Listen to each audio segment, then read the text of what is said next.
Doing Nick Pecos here with the Pecos Aesthetic. This week's video is going to be about building this house sign for the front of our house.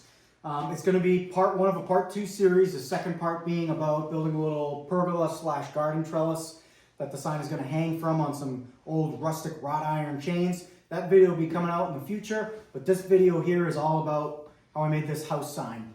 It's broken down into steps to make it a little bit easier to follow.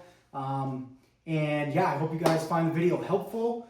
If you could like the video, subscribe to my channel, watch the videos on my channel, I would greatly appreciate it. It really goes a long way to helping the channel be successful. And without further ado,